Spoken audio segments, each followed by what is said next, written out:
नमस्कार विद्यार्थी मित्रांनो, अभ्यास मित्र परिवारामध्ये तुम्हा सर्वांचं स्वागत आहे. मित्रांनो, आज आपण 30 एप्रिल रोजीच्या चालू घडामोडी अभ्यासणार आहोत. बघा मित्रांनो, लेक्चर सुरू करण्यापूर्वी आपण कंबाईन गट क पूर्व परीक्षेसाठी विजेता बॅच सुरू करत आहोत. 1 मंथ रिव्हिजन बॅच आहे. बॅचचा टाइम टेबल मुलांना प्रोव्हाइड केलेला आहे. PYQ चे सेशन आणि रेकॉर्डेड लेक्चर उपलब्ध करून दिलेले आहे. लाईव्ह लेक्चर जे आहे ते 2 मे पासून सुरू होणार आहे. त्याचबरोबर राज्यसेवा विजयश्री बॅच, कंबाईनची गट क ची लक्ष्य बॅच, जिचा कालावधी 3 महिने, टेस्ट सिरीज आहे, नोट्स आहे, अशी बॅच जी आहे. त्याचबरोबर जर बघितलं फाउंडेशन बॅच 2.0 यशस्वी बॅच कंबाईन मुख्य परीक्षेसाठी ती गट ब च्या. तर या परीक्षांचे लेक्चर ऑलरेडी सुरू आहे. ठीक आहे मित्रांनो, याचं स्पेसिफिक टाइम टेबल जे आहे ते तुम्हाला प्रोव्हाइड केलेलं आहे, नोट्स वगैरे दिलेले आहे. जे नवीन मुलं जॉईन करत असतील तर त्यांनी जर काही गोष्टी मिळाल्या नसेल नोट्स वगैरे तर त्यांनी बिंदास खाली नंबरवर कॉन्टॅक्ट करत चला. यामध्ये तुम्हाला या सगळ्या विषयांच्या नोट्स मिळणार आहे. त्याचबरोबर टेस्ट सिरीज सुद्धा मिळणार या बॅचेस मध्ये. ठीक आहे, फक्त रिव्हिजन बॅचेस मध्ये नोट्स आणि टेस्ट सिरीज नाही, फक्त लेक्चर असणार आहे. तर या गोष्टी तुम्हाला अभ्यास मित्राच्या ऍप्लिकेशनवर बघायला मिळेल. टेलिग्राम चॅनल, इन्स्टाचा पेज देखील तुम्ही जॉईन करू शकता. लेक्चर सुरू करूया चला 30 एप्रिल 2025 चा. बघा मित्रांनो, पहिलाच मोस्ट इम्पॉर्टंट क्वेश्चन. एप्रिल 2025 मध्ये फिजीचा सर्वोच्च सन्मान companion of the order of Fiji कोणाला प्रदान करण्यात आलेला आहे? तर हा पुरस्कार मित्रांनो 2023 मध्ये जर आपण बघितलं तर पंतप्रधान मोदीजींना हा पुरस्कार मिळाला होता. 2024 मध्ये जर बघितलं तर राष्ट्रपती द्रौपदी मुर्मूजींना हा पुरस्कार मिळाला होता. ठीक आहे, आणि या वर्षी म्हणजे 2025 मध्ये हा जो पुरस्कार आहे मित्रांनो, हा मधुसूदन साई यांना हा पुरस्कार देण्यात आलेला आहे. तुम्ही बघू शकता इथं मधुसूदन साई.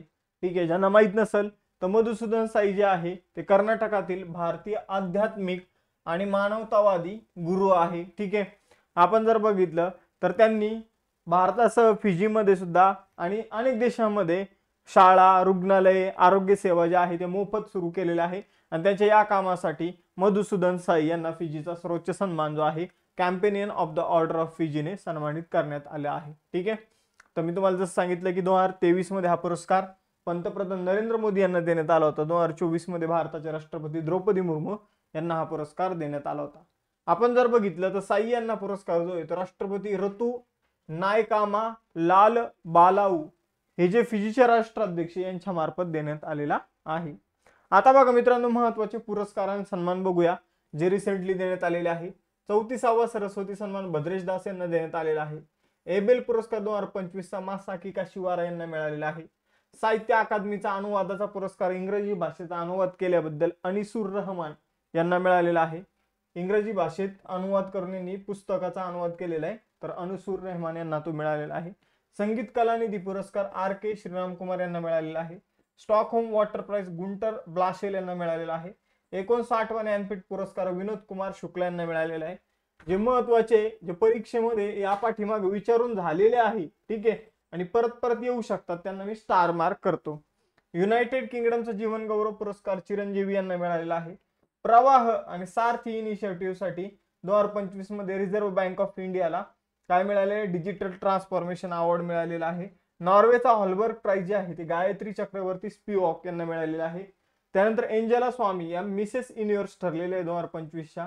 आणि महाराष्ट्र भूषण पुरस्कार राम सुतार यांना मिळालेला आहे 2025 चा. तर हे जे काही स्टार मार्क केलेले ते मोस्ट इम्पॉर्टंट ते तुम्हाला लक्षात ठेवायचेच आहे. आता बघा पुढचा क्वेश्चन आहे, जागतिक पशुवैद्यकीय दिन जो आहे 2025 कधी सेलिब्रेट केला जातो? तर जागतिक पशुवैद्यकीय दिन जो आहे तर तो एप्रिल महिन्याच्या शेवटच्या शनिवारी सेलिब्रेट केला जातो. लक्षात ठेवा, एप्रिल महिन्याच्या शेवटचा शनिवार जो असेल, शेवटचा शनिवार, ठीक आहे, तर एप्रिल महिन्याच्या शेवटच्या शनिवारी हा सेलिब्रेट केला जातो. मग एप्रिल महिन्याचा शेवटचा शनिवार जो आहे तो 26 एप्रिलला आला होता, म्हणून जागतिक पशुवैद्यकीय दिन जो आहे 2025 चा तो 26 एप्रिल रोजी सेलिब्रेट करण्यात आलेला आहे. 2000 सालामध्ये हा दिवस जो आहे तर तो सेलिब्रेट करणं सुरू केलं होतं आणि आता जर बघितलं 26 एप्रिल 2025 ला सेलिब्रेट करण्यात आलेला आहे.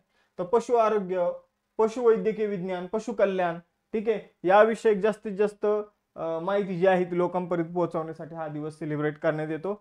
Animal health requires a team अशी या वर्षीची थीम आहे. यानंतर पुढे जाऊया तिसरा क्वेश्चन. केंद्रीय मंत्री अश्विनी वैष्णव यांनी इलेक्ट्रिक कंपोनंट मॅन्युफॅक्चरिंग स्कीम साठी किती रकमेचा वाटप केला आहे? तर बघा मित्रांनो, ज्या काही इलेक्ट्रॉनिक गोष्टी आपण इकडे तिकडे बघतो, कम्प्युटर बघतो, लॅपटॉप बघतो, AC, TV, फ्रीज, ठीक आहे, मोबाईल्स. तर यामध्ये जे काही कंपोनंट लागतात ते आपण आयात करत असतो. आपल्या देशामध्ये काय केलं जातं, मोस्टली दुसऱ्या देशांमधून, चायना सारख्या देशांमधून कंपोनंट आयात केले जाते आणि नंतर ते आपण असेंबल करत असतो. ठीक आहे, आपण जर बघितलं तर तायवानकडून आपण सेमीकंडक्टर वगैरे इम्पोर्ट करत असतो. तर मग त्यांचं देशात मॅन्युफॅक्चरिंग करण्यासाठी आपण जर बघितलं तर एक स्कीम सुरू करण्यात आलेली आहे, इलेक्ट्रॉनिक कंपोनंट मॅन्युफॅक्चरिंग स्कीम. आणि यासाठी आपण जर बघितलं केंद्रीय मंत्री अश्विनी वैष्णव यांनी 22,919 कोटी जे आहे तर या पैशांचं, एवढ्या पैशांचं वाटप जे आहे ते केलेलं आहे. ठीक आहे, तर जवळपास किती 22,919 कोटींचं वाटप जे आहे ते या स्कीम अंतर्गत करण्यात आलेलं आहे. देशांतर्गत जे काही इलेक्ट्रॉनिक कंपोनंटच्या मॅन्युफॅक्चरिंगला बळ देण्यासाठी, मेक इन इंडिया उपक्रमाला बळ देण्यासाठी हे या पैशांचं वाटप जे आहे ते करण्यात आलेलं आहे. यासाठी एक पोर्टल सुद्धा लॉन्च करण्यात आलेलं आहे. त्यानंतर भारतीय हवाई दलाने राफेल, सुखोई 30 MKI आणि S-400 यांच्यासह एक युद्ध सराव अलीकडे केलेला आहे भारतीय हवाई दलाने. त्याचं नाव काय आहे, तर त्याचं नाव आहे मित्रांनो आक्रमण. तर बघा मित्रांनो, भारत आणि पाकिस्तानचं छोटं स्मॉल स्केल वॉर कधी पण होऊ शकतो आणि त्यासाठी भारतीय हवाई दलाने एक युद्ध सराव केलेला आहे ज्याचं नावच आहे आक्रमण. ठीक आहे, लक्षात ठेवायचंय, ज्यामध्ये राफेल विमानांनी, सुखोई 30 MKI विमानांनी आणि जे काही आपलं एअर डिफेन्स सिस्टम आहे S-400 तर यांनी पार्टिसिपेट केलं होतं. ठीक आहे, तर एवढं लक्षात ठेवायचं आहे. या युद्ध सरावामध्ये भारत पाकिस्तान सीमेजवळील मध्य आणि पश्चिम भागात हवाई दलाच्या तळांचा वापर करण्यात आलेला आहे. यानंतर पुढे जाऊया. ठीक आहे, हा युद्ध सराव का करण्यात आलेला आहे, याचा उद्देश काय आहे हे तुम्हाला मला सगळ्यांना माहितच आहे. ठीक आहे, यानंतर पुढे जाऊया, भारतीय वायुसेनेबाबत जाणून घेऊया. तर वायुसेनेची स्थापना जी ती 8 ऑक्टोबर 1932 आहे, नवी दिल्लीमध्ये मुख्यालय आहे. ब्रीद वाक्य आहे नभः स्पृशः दीप्तम. ठीक आहे, नभः स्पृश दीप्तम. त्यानंतर भारतीय हवाई दल, नौदल आणि भूदलाचे सरसेनापती कोण असतात, तर भारताचे राष्ट्रपती. हवाई दल प्रमुख कोण आहे, तर एअर मार्शल अमरप्रीत सिंग. भारतीय हवाई दलाचे जनक म्हणून कुणाला ओळखलं जातं, सुब्रतो मुखर्जी, जे पहिले भारतीय हवाई दल प्रमुख होते. आणि भारतीय हवाई दलातील सर्वोच्च पद आहे एअर मार्शल. ठीक आहे, यानंतर पुढे जाऊया. बियॉन्ड द कोर्टरूम या पुस्तकाचे लेखक कोण आहे, तर ज्यांचा अलीकडेच मृत्यू झालेला आहे 2024 मध्ये, त्यांचं पुस्तकाचं अलीकडे प्रकाशन करण्यात आलेलं आहे. बियॉन्ड द कोर्टरूम हे पुस्तक जे आहे ते फली एस नरीमन यांचं पुस्तक आहे. कुणाचं आहे, फली एस नरीमन यांचं पुस्तक आहे.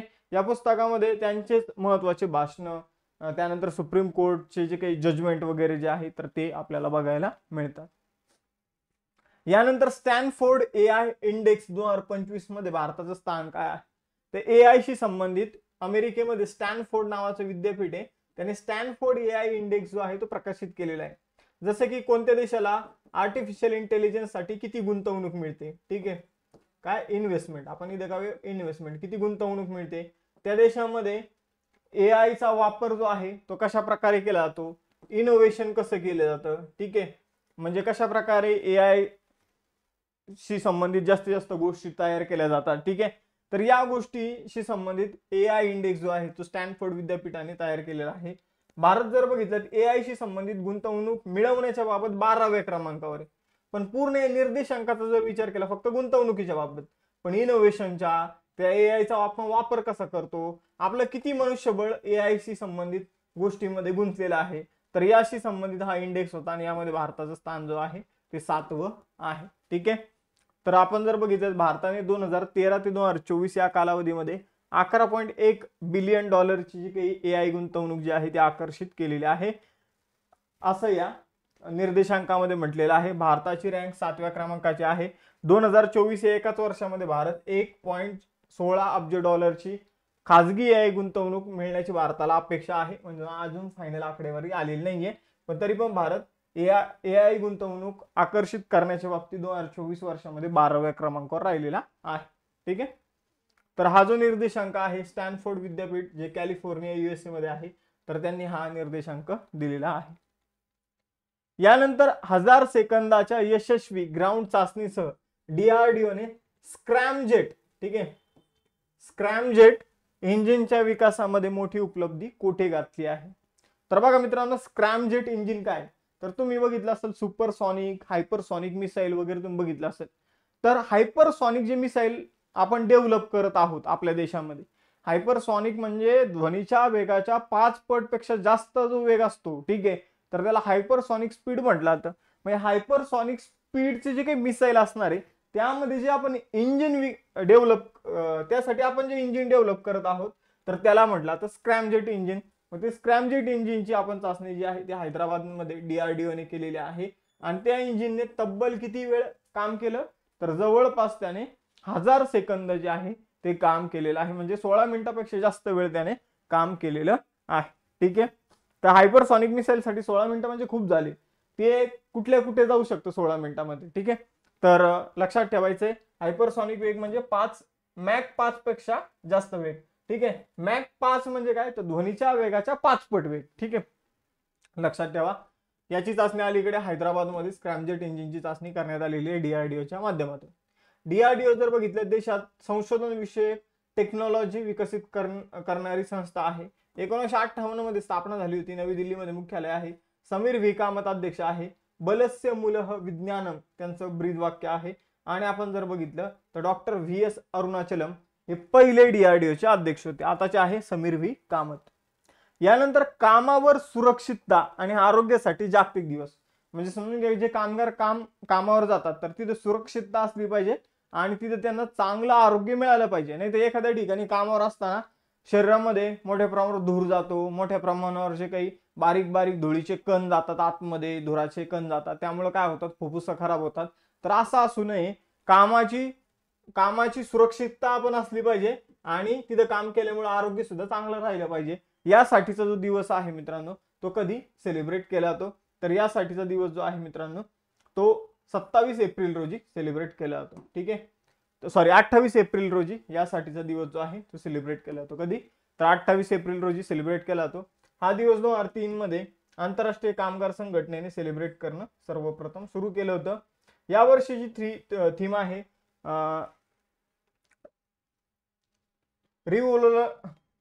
Revolutionise health and safety, the role of AI digitalisation in the workplace. अशी या वर्षीची थीम आहे.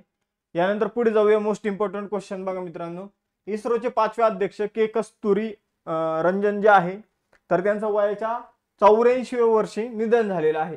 तर त्यांना पद्मविभूषण पुरस्काराने कधी सन्मानित करण्यात आलं होतं. तर के कस्तुरी रंजन जे आहे मित्रांनो किंवा रंजन म्हटलं जातं, तर हे 1994 ते 2003 या कालखंडामध्ये इस्रोचे अध्यक्ष राहिलेले आहे. इस्रोचे 5वे अध्यक्ष होते ते. आपण जर बघितलं तर त्यांना पद्मविभूषण पुरस्कार साल 2000 साली मिळालेला आहे. ठीक आहे, लक्षात ठेवायचंय. तर के कस्तुरी रंजन जे आहे ते इस्रोचे 5वे अध्यक्ष होते. 1994 ते 2003 पर्यंत त्यांनी इस्रोमध्ये ॲज अध्यक्ष म्हणून काम केलेलं आहे. वयाच्या 84 वर्षी 2025 मध्ये त्यांचं निधन झालेलं आहे.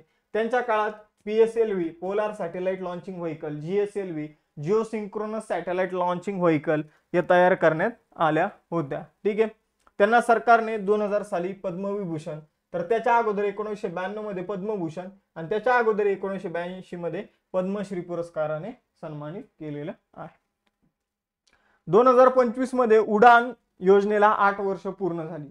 तर ही योजना कधी सुरू करण्यात आली होती, तर उडान योजनेचा फुल फॉर्म आहे उडे देश का आम नागरिक.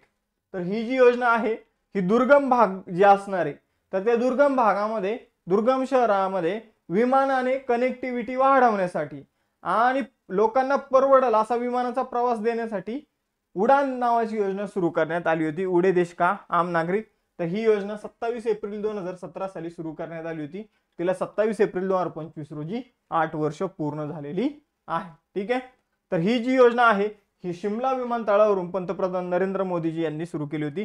छोट्या शहरांना हवाई नेटवर्कशी जोडणं किंवा जे काही आपण म्हणूया जे काही डोंगराळ भाग आहे, ठीक आहे, अशा ठिकाणांना हवाई मार्गाने जोडणं यासाठी योजना सुरू करण्यात आली होती. लहान शहर आणि दुर्गम भागांना हवाई प्रवासाने जोडून सामान्य नागरिकांना हवाई प्रवास परवडणारा आणि सुलभ बनवणं हा या योजनेचा उद्देश आहे. ठीक आहे, फुल फॉर्म आहे उडे देश का आम नागरिक. एप्रिल 2025 मध्ये 11वी ब्रिक्स कामगार आणि रोजगार मंत्र्यांची बैठक पुढे झाली. तर ब्रिक्स संघटनेबाबत तुम्हाला सगळं माहितीच आहे. ठीक आहे, तर ब्रिक्सची कामगार आणि रोजगार मंत्र्यांची बैठक जी आहे ती ब्राझीलमध्ये झालेली आहे. कुठे झालेली आहे? तर ब्राझीलमध्ये ब्रिक्स मंत्र्यांची जी बैठक आहे ती अलीकडे झालेली आहे. ठीक आहे, कामगार आणि रोजगार मंत्र्यांची बैठक झालेली आहे. मग यामध्ये रोजगार विषयक जे काही प्रश्न आहे तर त्यावर चर्चा करण्यात आलेली आहे. याची थीम आहे strengthening cooperation with the global south for more inclusive and sustainable governance. ठीक आहे, यानंतर पुढे जाऊया. भारताने थॅलेसेमिया आणि सिकल सेल ॲनिमिया या रोगांचं व्यवस्थापन करण्यासाठी आणि या रोगांच्या व्यवस्थापनामध्ये मदत करण्यासाठी कोणत्या देशाला 20 दशलक्ष डॉलरची वैद्यकीय मदत दिली आहे? तर भारताने जर बघितलं तर थॅलेसेमिया आणि सिकल सेल ॲनिमिया या रोगांचा सामना करण्यासाठी नेपाळला किती रुपये दिलेले आहे? तर जवळपास 20 दशलक्ष डॉलरची मदत केलेली आहे. ठीक आहे, 20 दशलक्ष डॉलरचे आपण औषधे, लसी वगैरे नेपाळला दिलेले आहे. नेपाळमधील भारताचे राजदूत जे आहे नवीन श्रीवास्तव, तर यांनी नेपाळचे आरोग्य आणि लोकसंख्या मंत्री प्रदीप पौडेल यांच्याकडे ही मदत सुपूर्द केलेली आहे. नेपाळ जर बघितलं तर आशिया खंडातील एक देश आहे.